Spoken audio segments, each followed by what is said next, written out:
أقسم بكتاب الله أن محمد السادس صهيوني.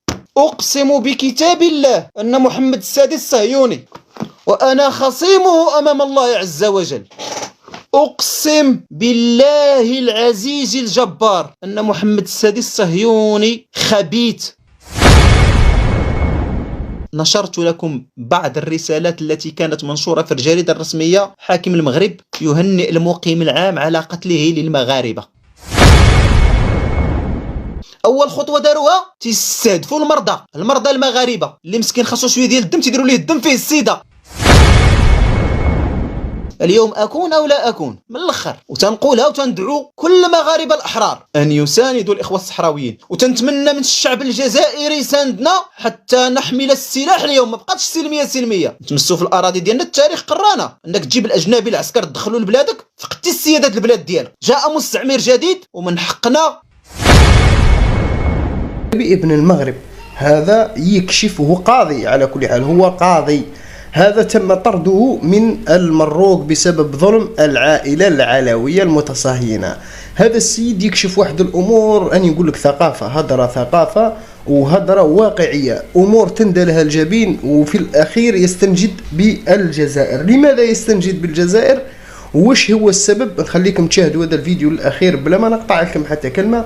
خاوتي كاملين ما تنسوش لايك، لأنه هذا كونتر المخزن، والمخزن كونتر هذا، يعني المخزن راح يسينيالي القناة بسبب هذا. هكذا خاوتي كامل لايك خاوتي، وروحوا شاهدوا الفيديو الأخير.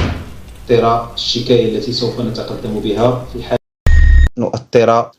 التي سوف نتقدم بها في حالة ما إذا لم تتحرك النيابة العامة، بحكم أن الأم التمس منها أسبوع لإصدار القرار. سوف ننتظر رد فعل النيابة العامة في هذا الملف، وفي نفس الوقت سندعم والدة المرحوم والشهيد ماديا حتى تتمكن من مواجهة العدالة المغربية، ماشي الحصول على العدالة، ولكن للأسف الشديد مواجهة العدالة المغربية. للأسف الشديد الخوت اليوم المواطن المغربي ينتظر مساعدة أبناء الشعب المغربي من أجل الحصول على العدالة، فهذا في حد ذاته كارثة، فهذا في حد ذاته مؤشر على أن يوميا هذا للتذكير برك اللي راه يحكي عليه هو شاب صغير، راح نحكي لكم عليه الفيديو تاعو هذا، الله أعلم اسمه يوسف.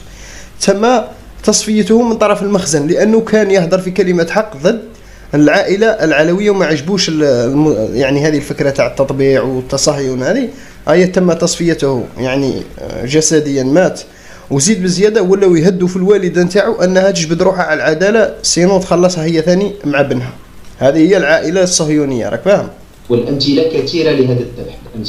يتم نحر أبناء الشعب بدون ما يتحرك شي واحد فينا، والأمثلة كثيرة لهذا الذبح، الأمثلة كثيرة لهذا الذبح. صراحة كل نهار فضاء التواصل الاجتماعي تنسمعوا على الفضائح التي يرتكبها المخزن في حق الشعب المغربي. ولعل القشة التي قسمت ظهر البعير هي أننا كدولة كشعب عريق وكنظام مخزني يدعي أنه متجدر في التاريخ، أنه عمر النظام المخزني أكثر من 12 قرن، ينتظر اعتراف دولة وهمية، ينتظر اعتراف عصابة إجرامية بسيادته على ما يدعيه أراضيه. وهنا استحضر القولة الشهيرة: استنجد غريق بغريق.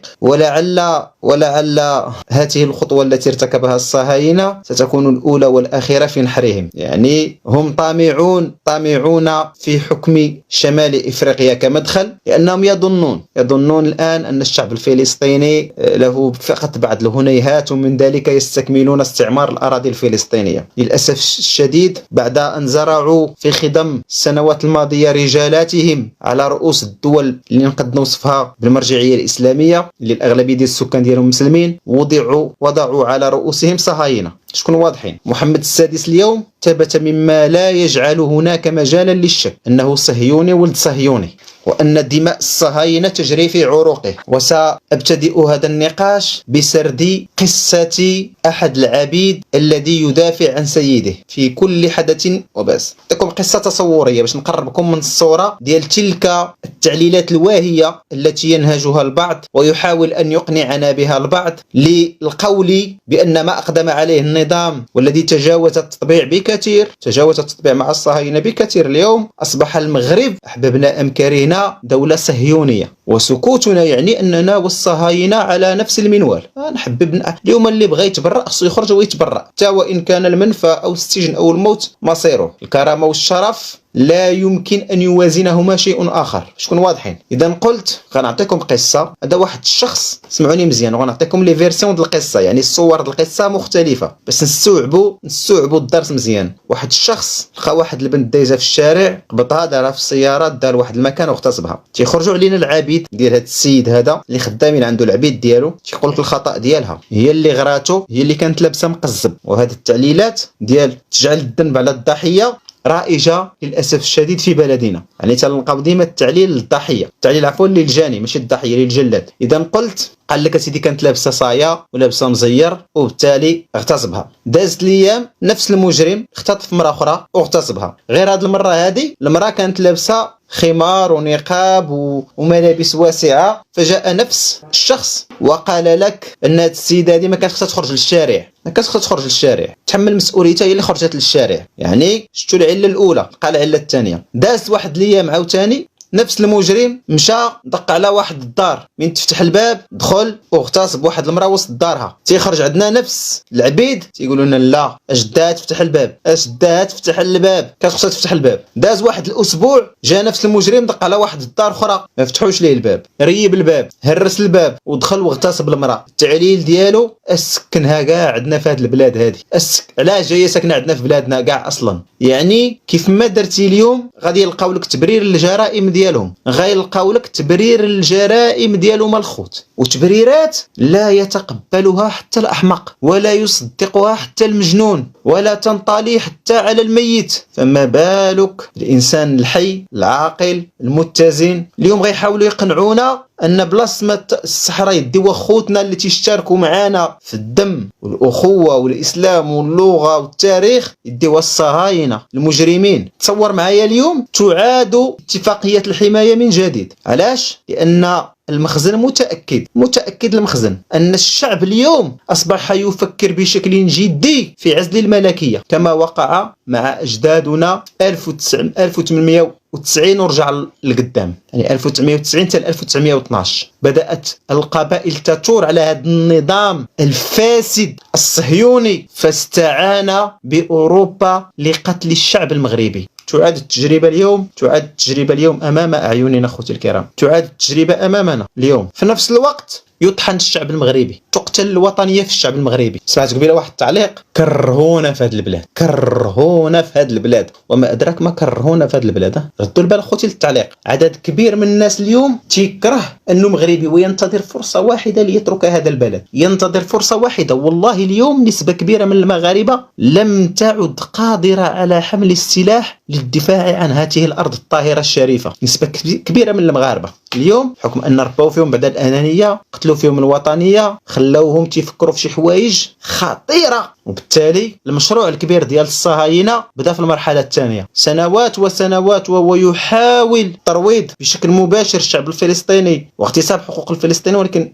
الفلسطينيين رغم التكالب جميع الدول العظمى عليهم. يعني تصور معايا الصهيوني يحمل السلاح ويقتل الأطفال والنساء والشيوخ، ياك لا يوصف بالإرهابي، لا أحد يدينه. ويجي طفل صغير يحمل حجارة يحاول يدافع بها على أراضيه ويدافع بها على راسه وعلى والديه وعلى خوته، يتحرك العالم لإدانة ذلك الطفل الصغير، وحنا تنتفرجوا الخوت. واليوم جات نوبتنا مشروع الصهاينة الكبير. ولسوء الحظ أخوتي، لسوء الحظ أننا نعلم اليوم أن من يحكمنا صهيوني وأن من يساعده صهاينة، ورغم ذلك لا نحرك ساكنا. كنا خايفين. عاود تيجي واحد الأخ أنتم صادق الحجار، الفلسطينيين باعوا أرضهم، وإذا كان الفلسطينيين باعوا أرضهم فملكك الصهيوني سيعطيهم أرض المغاربة بدون مقابل. حاشا لله أن يكون صهيونيا، إنه أكبر صهيوني، ملك المغرب أكبر صهيوني أحببت أم كرهت، من يتولهم فهو منهم. جبتي الصهاينة تتحمى بالصهاينة ضد المسلمين، ياك إذن أنت صهيوني. أنا بلا ما نتكلم على المستشار ديال الملك، تيهمنيش مستشار الملك، تيهمني الملك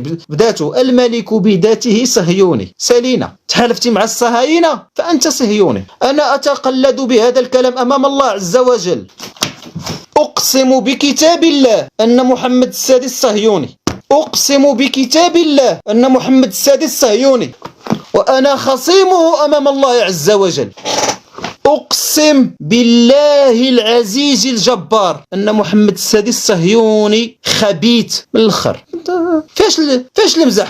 أنا لا أقسم، تنقسمش الخوت بزاف، ولكن عندما أقسم تنقسم عندما أكون متأكدا 100%، ما عنديش ذرة شك. من الآخر كون كان عندي ذرة شك في المليار لن أقسم على كتاب الله. وأعرف ما معنى أن تتهم شخصا بشيء ليس فيه. متفقين؟ أعرف خطورته يوم الحساب. لن تنفعني صلاة 2000 قرن، ولن ينفعني صيام الدهر كله إذا تبطلت عليه أو كذبت عليه. تنقول لك اليوم أقسم بالله العلي العظيم أن محمد السادس صهيوني، واللي باقي شك فيها اليوم فيجب أن يراجع نفسه ودينه، ويجب أن يراجع شرفه وعرضه، ويجب أن يراجع كرامته. الأدلة أصبحت واضحة اليوم، والخطر لم يعد يدق باب المغاربة، بل الخطر دخل بيوت المغاربة. اليوم يباع المغرب كما بيع سنة 1906، وأكد هذا البيع سنة 1912، يعني بعد 6 سنوات دخل الجيش. بدا باتفاقية الجزيرة بسيطة، من بدأت يدخلوا العسكر ديالهم بشوية تيستقروا العسكر ديالهم ديال الإسبان وديال الفرنسيين، وبدأوا يقتلون في أبناء الشعب المغربي ويهنئهم الحاكم. ولقد نشرت لكم بعض الرسالات التي كانت منشورة في الجريدة الرسمية. حاكم المغرب يهنئ المقيم العام على قتله للمغاربة، واليوم يعيد التاريخ نفسه. وكنت نقول لكم أن هذا الخائن محمد السادس سليل الخونة، لا يرجى منه خير. وكان البعض يظنني أنني أتحمل عليه لأنه طردني من الوظيفة العمومية. هل طردني من الجنة؟ نعلة الله عليه إلى يوم الدين، لأنه سبب نكسة المغرب. أكبر صهيوني، ماشي غير عندنا في المغرب، أكبر صهيوني في العالم، أكبر صهيوني في العالم، أكبر صهيوني من الأخر، يعني بدون نقاش ونزاع. اليوم كتاب الله راه واضح، كتاب الله راه واضح عز وجل. اليوم كل من يؤيده فهو يؤيد الطاغوت. تتعرفوا شنو هو الطاغوت؟ رجعوا قلبوا شنو هو الخوت الطاغوت. المغاربه جوج د الحوايج من الاخر. واحد مخبي عندي السي احمد تريفاس. احمد تريفاس مرحبا، الا بغيتي تطلع تتكلم مرحبا، ما عنديش مشكل، ولكن ما عندكش شي حل اخر من غير انك تسب. خوت القليبات الحمرين الله يجازيكم بخير راه تيحاولوا يسقطوا لنا اللايف. القليبات الحمرين الخوت راه تيحاولوا يبلغوا على اللايف. واحد كتب لي قال لك الخوارج. راه قلت لكم قبيله باش بديت لكم هذيك القصه، قلت لكم واحد يتحالف مع الصهاينه. ما معنى الصهاينه؟ خصنا نعرفوا شنو هما الصهاينه. الصهاينه هم من يقتلون اليهود الشرفاء والمسيحيين الشرفاء والمسلمين الشرفاء واللادينيين الشرفاء، ويغتصبون الاراضي ديال العباد. يعني بكل لغات العالم، بكل لغات العالم ما كاينش شي بلاد فيها شي واحد حر ولا شريف لا يدين الصهاينه على الاعمال الاجراميه ديالهم. كاينش بدون استثناء، بدون استثناء. واليوم المغرب اما تيشري تيرشي، يعني بمعنى اخر تيرشي ماذا؟ تيرشي الدول الافريقيه الفقيره ياك، وتيبني ليها ويعطيها المساكين باش دير السفارات في الصحراء الغربيه، واما يتشبث بدوله مجرمه، بدوله مجرمه، دوله معروف عليها انها تغتصب القانون الدولي، معروف انها تغتصب القانون الدولي. اما الدول التي تحترم القانون الدولي جيب لي شي اعتراف ديال شي دوله اوروبيه، نقول لك هنا درتي مجهود، هنا درتي مجهود. نقول لك درتي جيب لي اعتراف ديال فرنسا، عندك علاقات وطيده مع فرنسا، عندك علاقات وطيده مع اسبانيا، ياك سنيتي الاتفاقيه الثلاثيه مع في مدريد مع اسبانيا وموريتانيا، واسترجع لي غير السياده على المجال الجوي في الصحراء الغربيه، استرجع لي غير السياده على المجال الجوي فقط. انت حاقد على الملك لانه طرده. راني جاوبتك الاخ الكريم، قلت لك واش طردني من الجنه؟ داك تكون غلط. اذا كنت تعتبره، اذا كنت تعتبره انت اله، فانا اعتبره اذل عباد الله. اذا كنت تعتبره انت اله فانا اعتبره اذل عباد الله، لان الفرق بيني وبينه شاسع جدا، شاسع. انا غنقول لك الفرق بيني وبينه. انا متوفرين فيا شروط الرجوله ياك، وهو لا يحمل صفه واحده من صفات الرجوله. انا شروط الرجوله فيا كامله، شروط الرجوله فيها كامله بدون فهمتي، بدون اي استثناء. اسمعني مزيان. ونسبه كبيره من المغاربه متوفره فيهم شروط الرجوله على محمد السادس. محمد السادس اخبث الخبائث، اذل مخلوقات الله على الارض. ربما كل الحيوانات اطهر من محمد السادس ياك، كل المخلوقات اطهر من محمد السادس. محمد السادس اليوم الصهيوني يظن، اسمعني مزيان، يظن أنه باعتراف الدولة المجرمة سيستحوذ على الصحراء. اليوم أنا كمغربي أقسم بالله العلي العظيم أنني مستعد لحمل السلاح مع الإخوة الصحراويين لتحرير الصحراء الغربية من المستعمر المغربي. اليوم أنا مغربي، بما أنه هو تحالف مع الصهاينة من أجل اغتصاب الأرض من المسلمين، فأنا مستعد إخواني الكرام وأقولها وأتحمل مسؤولية، أنا موت شهيدا من أجل تحرير أراضي الصحراء الغربية وإعطائها للصحراويين. اليوم أنا لا أغتاب الملك، أنا أتكلم مباشرة في فضائل التواصل، وهناك أجهزة للمخابرات وهو بنفسه يراني ويسمعني. أنا لا أغتابه. أنت تعلق في صفحة إنسان مسلم يعلم ما الفرق ما بين النميمة والاغتياب والغيبة، وتنقول لك أنا لا أغتابه. أنا أتكلم بوجه واضح، أنا أمام عدد كبير من المغاربة، أتكلم في مكان افتراضي عمومي، لا أتكلم في حجرة متر على متر مخبي في ظهره، أتكلم أمام الملأ. أقول لك اليوم أخي الكريم المغربي الكريم، عندك جوج الاختيارات، إما مسلم وإما صهيوني. اليوم مسألة عقيدة، اليوم مسألة عقيدة. والخطير في الأمر قلت لك أن الصهاينة كانوا يدقوا علينا في الباب، الصهاينة دخلوا لدارنا دابا كما كانوا جاب المقيم العام العسكري، جاب لك مقيم عسكري صهيوني يحطوا لك في المغرب في الرباط، وغيبداو بشويه بشويه يجيبوا العسكر ديالهم واللوجيستيك ديالهم ويطحنوا في المغاربه الشرفاء واحد بواحد. اول خطوه داروها تيستهدفوا المرضى المغاربه اللي مسكين خاصو شويه ديال الدم، تيديروا ليه الدم فيه السيده ياك، باش يدي السيده لدارو الراجل لمراته لولادو، وقس على دواليك. وتحركت هذه الفضيحه هذه، كانت مستوره وتحركات وتكلم عليها احد الاحرار المغاربه، والان يتعرض للمساءله لانه تيحاول يفيق هو المغاربه من الداخل، يخاطر بنفسه ياك. اليوم اكون او لا اكون من الاخر، وتنقولها وتندعو كل مغاربه الاحرار ان يساندوا الاخوه الصحراويين، وتنتمنى من الشعب الجزائري يساندنا حتى نحمل السلاح. اليوم ما بقاتش سلميه نتمسوا في الاراضي ديالنا. التاريخ قرانا انك تجيب الاجنبي العسكر تدخلوا لبلادك، فقدتي السياده البلاد ديالك. جاء مستعمر جديد ومن حقنا كما سمعتوا خاوتي هذا القاضي اللي حكينا عليه كلام قوي جدا. قالوا هذا يعتبر من المغاربه الشرفاء، مليك المغاربه اللي تفتخر بهم. هذو كان جاو منه المغاربه بزاف، كون راهي الحدود مفتوحه والامور هانيه والتطبيع ما كانش والدنيا هادي كل راها خيرات ربي كاع، بسبب العياشه العبيد اللي عايشين طول حياتهم لحاسين النظام العلوي، وفرحانين باعتراف كيان وهمي لكيان الصوص لكيان البعصوص لاحتلاله الصحراء الغربيه، وفرحانين وعند بالهم داوها. لا بالعكس، راه محتلوكم انتوما، ضروكم مع هذا اللي بعثوه لكم العسكري هذا اللي راح يحكم لكم المروك بشويه ينحي اندري ازولا هذاك الصهيوني ثاني، وينحي محسدس ويجيبوا تاعهم يحطوه ثم هو يحكمكم صهيوني. ومن بعد واش تقولوا عاس سيدنا ولا عاس سيدنا صهيوني؟ المهم راه سيدكم صهيوني، هاو السيد قالها، قال لكم عندي الادله باللي صهيوني 1000%. نلقاو ان شاء الله في فيديو جديد، اتمنى عجبكم هذا الفيديو.